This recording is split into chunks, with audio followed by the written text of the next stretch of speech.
Hola, buenas tardes. En esta ocasión les vengo a presentar la siguiente sesión sobre historia y evolución de la cirugía endoscópica nasosinusal en la rhinosinusitis crónica con poliposis nasal. Este es el esquema que iremos poco a poco desarrollando. Una breve introducción. Bueno, como bien es sabido, la rhinosinusitis crónica consiste en una patología donde predominan los siguientes síntomas como los estornudos, la presión o la algia facial, la rinorrea y la alteración del olfato, caracterizada por la hiposmia o la anosmia. Básicamente consiste en una inflamación de la mucosa nasal y sinusal durante un periodo superior a las 12 semanas. En Europa, la prevalencia de esta enfermedad es del 11% aproximadamente, es más frecuente en hombres entre los 40 y los 60 años. Desde un punto de vista del fenotipo, puede ser con la presencia de pólipos y sin pólipos.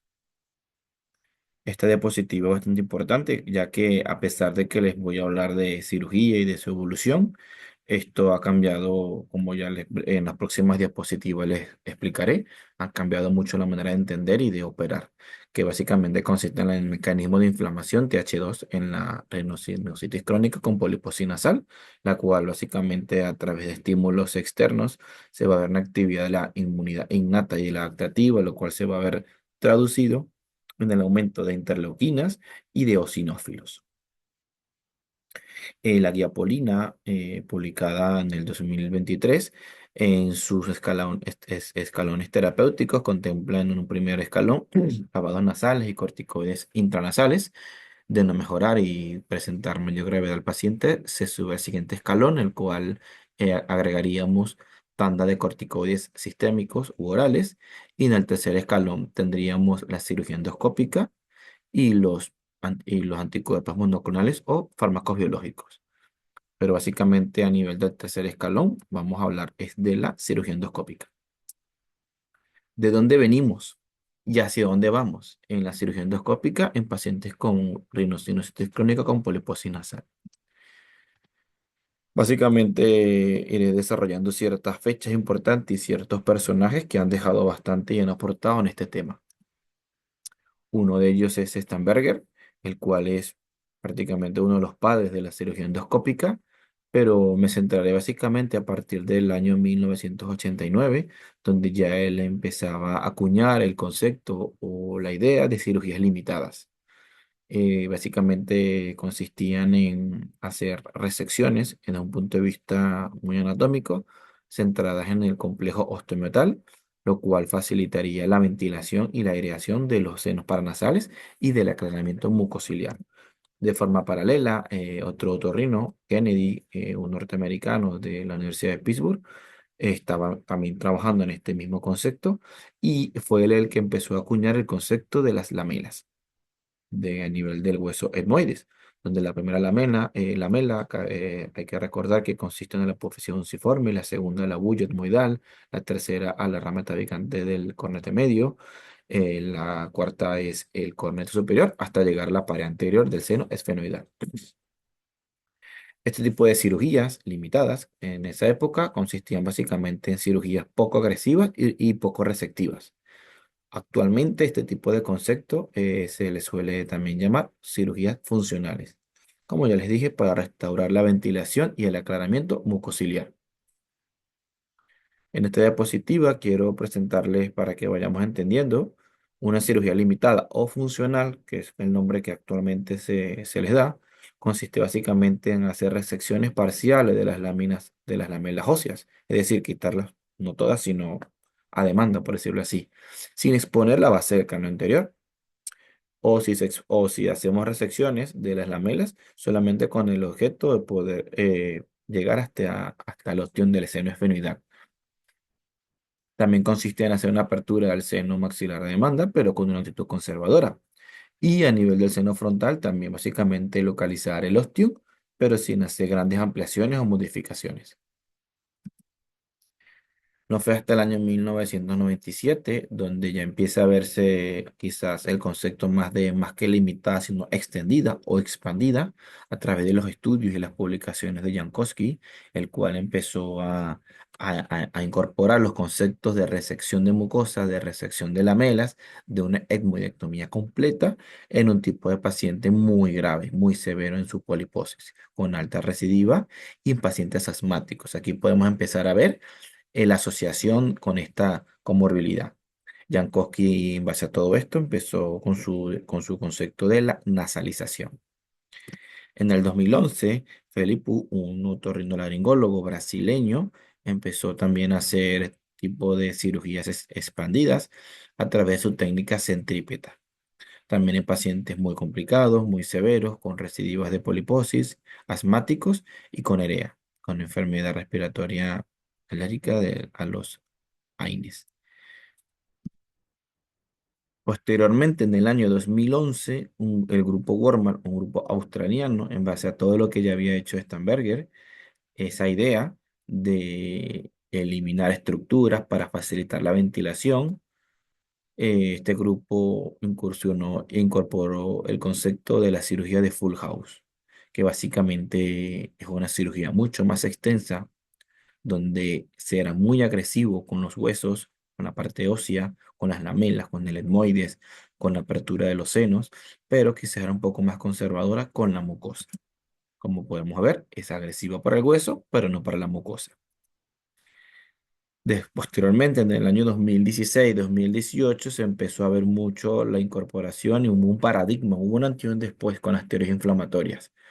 Se empezó a incorporar los conceptos endotipos de la vía TH2 que ya les mencioné, de las citoquinas, lo cual dejó como todo servido para que en el año 2019 un otorrinolaringólogo y su grupo, Baker, incorporó la cirugía del Ribot Surgery, que básicamente consistía en un full house, pero donde, aparte de ser bastante agresivos con la parte ósea, sí va a ser bastante agresivo con la mucosa, considerando que mientras mayor exéresis o sí, de quitar, retirar mucosa, más que todo enferma, la revitalización iba a ser mucho mejor con mucosa sana. Esto es en un paciente, en un perfil de paciente con un perfil muy inflamatorio, predominantemente con la vía TH2 y con una alta recidiva. Como ya les mencioné, este Reboot Surgery es una cirugía agresiva para el hueso y para la mucosa. Una de las lagunas de este tipo de técnica consistía en que no está bien definido la extensión de la cirugía. ¿Qué tanta mucosa? Hay que quitar mucha. ¿Qué tanta? Entonces quizás ahí es muy de la experiencia del cirujano qué tanto se debe quitar de mucosa. Aquí tengo dos vídeos haciendo una comparativa del Full House y del Reboot Surgery, cortesía del grupo de rinología del Hospital Virgen de Macarena de Sevilla, acá en España, donde, bueno, podemos ver que el full house es una cirugía bastante agresiva con la parte ósea, donde realmente se quitan las lamelas, se hace una gnuodectomía, se hace una antrostomía amplia del seno maxilar, también una ampliación del ostium del seno frontal. Se realiza medianamente un draft 2A2 de ahí en hacia adelante. Y bueno, a nivel de etmoides, se busca hacer una resección completa, se busca hacer el techo corrido, el famoso techo corrido. La particularidad aquí de esta cirugía, como repito, es muy agresiva con la parte ósea, pero se busca dejar algo de mucosa que se considera sana para, a partir de esto que se deja, o existe una repitalización de nueva mucosa. Como podemos ver, aquí con el aspirador se ve que en este momento ahí queda mucosa, aparentemente sana, para que a partir de ahí sirva como de vehículo de molde para la nueva revitalización de la mucosa sana. En cambio, el Rebot Surgery es agresiva para el hueso, se hace una emboectomía, una ampliación importante del maxilar y del seno frontal, y también se hace una gran resección de la mucosa, recordando que no está bien definido el límite de esta exéresis de mucosa. Aquí pueden ver este techo corrido, bastante amplio, bastante desnudo, por decirlo así, donde prácticamente no hay mucosa.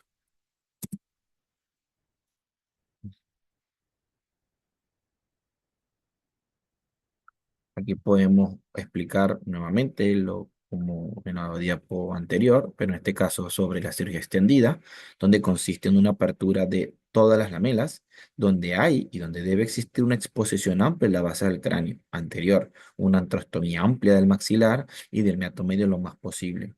También apertura del seno frontal para exponer y modificar su ostium, como ya les dije, mínimo hay que hacer un draft 2A o superior y una apertura y modificación del ostium del seno esfenoidal. Este es un cuadro resumen donde básicamente he tratado de resumir todas las técnicas de la cirugía extendida o expandida con sus principales características y el objetivo de cada una de ellas y los epónimos. Posteriormente, siguiendo en esta línea temporal y de evolución de la cirugía endoscópica, en el 2019, el grupo de reumatología del Hospital Universitario Virgen de Macarena incursiona y publica un trabajo sobre la cirugía regenerativa, es decir, un robot surgery asociada a una mucoplastia.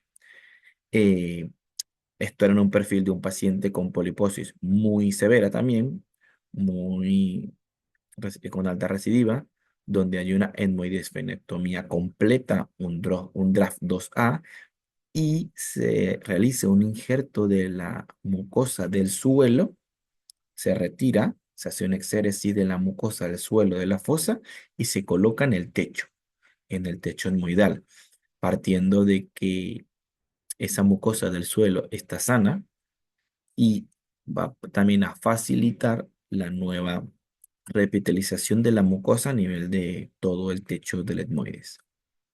Inicialmente se hicieron una serie de pacientes donde se hacía este injerto, esta mucoplastia, de forma unilateral y se controló la otra fosa para hacer que el paciente también fuera su control. Y posteriormente una serie un poco más amplia de mucoplastias bilaterales, es decir, de ambas fosas nasales. Ellos basan todos sus estudios y sus teorías y fundamentos en base a ciertos estudios publicados donde se comprueba que la celularidad y la parte, y la parte molecular del suelo de la fosa es diferente al resto de la fosa nasal, debido a que predominantemente hay fibroblastos y que en teoría no es posible que crezcan pólipos. Entonces, si tenemos una mucosa, un suelo, con una celularidad diferente, donde no es posible que, o es muy difícil que crezcan pólipos, podemos trasplantar, hacer un injerto del suelo al techo para que pueda facilitar el crecimiento de mucosa nueva, de mucosa sana. Aquí tenemos un vídeo donde podemos ver, esto es un vídeo en un cadáver, cómo es este tallado de este injerto, el cual se retira, se hace la cirugía y posteriormente cuando ya tengamos el techo corrido y toda la etmoidectomía, se procede a colocar en el techo de manera bastante meticulosa en el techo del etmoides para que esto facilite la nueva mucosa sana. Y aquí tenemos un paciente ya en vivo, donde se hace una buena exposición del techo del etmoides y se coloca la mucosa del suelo de la fosa.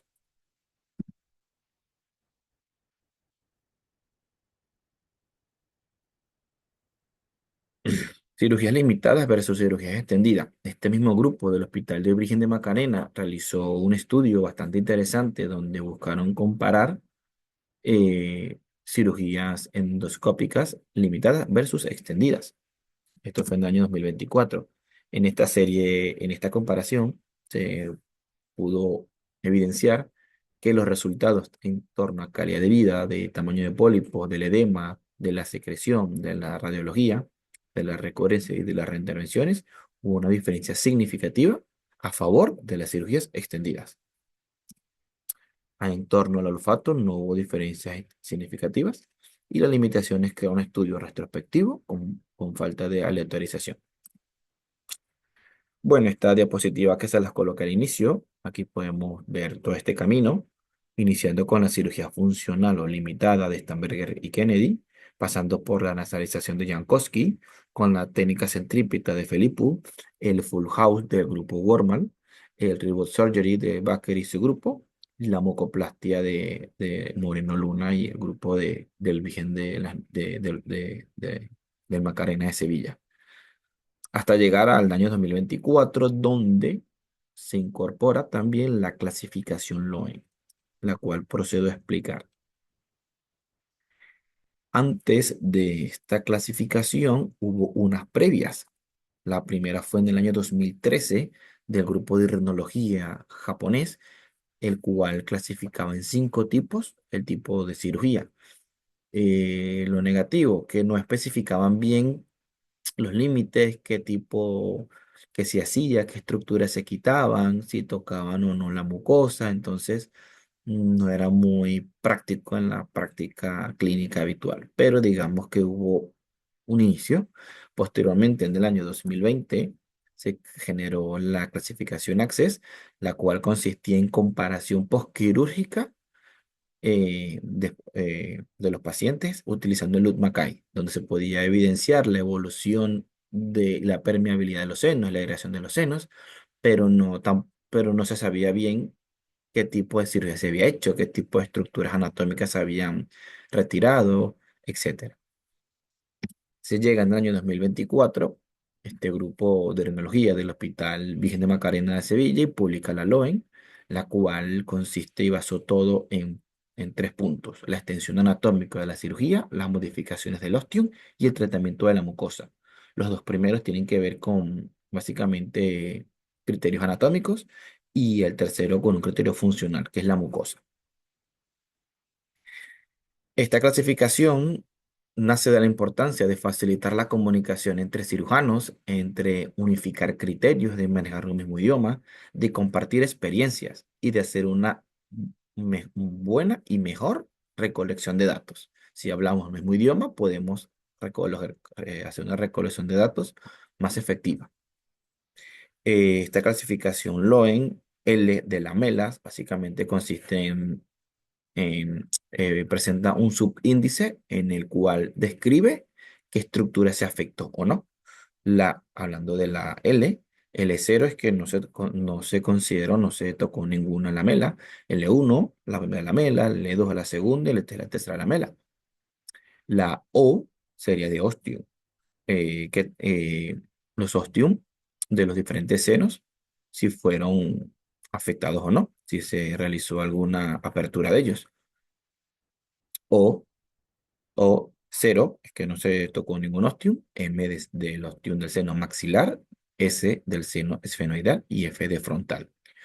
La E básicamente consiste en la extensión de la cirugía, donde aquí también habla mucho de una cosa es localizar y aperturar los ostium, pero si realizamos una ampliación, como por ejemplo el maxilar, si hacemos una gran fontanela posterior hasta hueso palatino, podemos hablar de una EM, por ejemplo. Eso es que tanta apertura o si fuimos muy agresivos con la pared medial, en este caso del seno maxilar, o del seno esfenoidal, si hicimos una resección completa de la pared anterior. Y en el caso de la M, tiene que ver con un concepto funcional, que es la mucosa. Cero, no hicimos no tocamos la mucosa, no se realizó ninguna exéresis. F quiere decir que si hicimos un retiro como un full house, se dejó algo de mucosa para que haya una revitalización, o se realizó una completa exéresis como un Rebus surgery, es decir, la R. Y la MM es que aparte de un Rebus surgery y de quitar todo, se colocó injerto, es decir, MD mucoplastia. Esto es todo lo que deberíamos, de forma resumida, entender de la clasificación Loen. El primer paso es saber qué significa cada letra y su subíndice. El segundo paso, una vez teniendo eso claro y yendo a una cirugía, podemos descargar y seguir en el link de la aplicación, la cual es bastante intuitivo, y vamos a ir siguiendo y llenando. ¿Para qué? Para que en un tercer paso nos diga qué tipo de cirugía se hizo. Un tipo 1, una cirugía funcional limitada; un tipo 2, funcional pero extendida; el tipo 3, una radical extendida; y la tipo 4, una radical regenerativa. Como pueden ver, A la derecha, cada una detalla qué tantas estructuras se pudieron tocar o no. La aplicación de esta nueva clasificación es bastante prometedora. Hay un artículo que está pendiente de publicar, lo cual me facilitó el grupo de Sevilla, en donde ellos pueden hacer donde tratan de ver de forma retrospectiva la relevancia de la clasificación en el manejo de los pacientes con poliposis nasal. Se vio una relación entre la extensión de la cirugía y las mejoras de la calidad de vida y la reducción de los pólipos.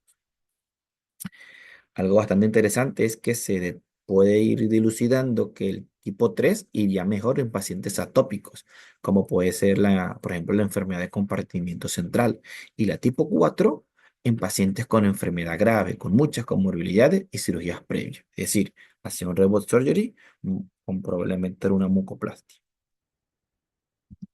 Un caso clínico para poder practicar y hacer un poco de ejercicio con la clasificación LOEN. Tenemos una mujer de 74 años con antecedentes de asma bronquial, sensible al látex, al polen y al níquel, con una pólipo score de la fosa nasal derecha de 2 y de la izquierda de 2, un UNES 222 de 20. Cabe destacar que este no está un poco bajo. Normalmente este tipo de paciente, a pesar de estar obstruidos y respirar un poco con dificultad, suelen estar acostumbrados y por eso para ellos ciertas molestias nasales se suelen acostumbrar. Pero vean, EVA de respiración nasal lo asocia de 0 a 10, tomando el 10 como muy afecto sobre 9, igual que el EVA del olfato. El EVA de la secreción nasal es 3.5, de la alergia facial de 3 y un EVA global de 7. Una CT de 23 o 25, unas más controladas. Y la clasificación de Luke-Mackay tenía 24 sobre 24 puntos. Aquí tenemos el vídeo de la cirugía realizada por el Servicio de Otorrinolaringología del Hospital Torre Cárdenas de Almería, en el cual yo estoy haciendo la residencia. Bueno, aquí podemos ver cómo se hace inicialmente en la fosa nasal izquierda. Se hace una antrostomía del seno maxilar, tanto en la derecha como en la izquierda. Aquí les puedo ir adelantando y copiando la nota quirúrgica. Se hizo una técnica bilateral, una microdebridación de los pólipos, una antrostomía amplia hasta fontanela posterior derecha e izquierda. Aquí ya vemos que hay una extensión de la cirugía, una inmovectomía completa bilateral, techo corrido, una infundubulotomía frontal bilateral y si son solamente una efenotomía izquierda. Esto más o menos nos puede dar una clasificación según la LOEN de una cirugía endoscópica tipo 3, es decir, una radical extendida. Conclusiones. El enfoque integral. El tratamiento de esta enfermedad debe abordarse desde una manera holística, considerando tanto las opciones quirúrgicas como las terapias médicas innovadoras. La selección de pacientes. Con una adecuada selección de pacientes, la cirugía endoscópica continuará siendo una opción terapéutica relevante, complementando eficazmente el tratamiento con fármacos biológicos. La aparición de los fármacos biológicos quizás en algún momento puede transmitir la falsa idea de que vamos a operar menos porque los pacientes ya van a estar mejor controlados. Hay mucha información y muchas cosas que están aún por verse. Lo que sí tenemos plena confianza y creo que es lo que los estudios y la práctica habitual nos está arrojando es que vamos a operar mejor y a pacientes mejor seleccionados. Y yo creo que eso beneficia tanto a los pacientes, al sistema, como a nosotros mismos. La evolución de la cirugía endoscópica va a mejorar con la clasificación para permitir optimizar la selección de los candidatos, mejorando así también la calidad de los procedimientos, lo que les he estado diciendo. La clasificación la importancia del sistema LOEN podría mejorar la precisión de la evaluación de los pacientes, favoreciendo así la comparabilidad internacional de los resultados quirúrgicos. Uno de sus principales objetivos es poder recoger mejor información y mejores datos para este objetivo, para poder comparar. El sistema LOEM permitirá estratificar a los pacientes según la gravedad de la enfermedad y la extensión quirúrgica, permitiendo un enfoque terapéutico personalizado.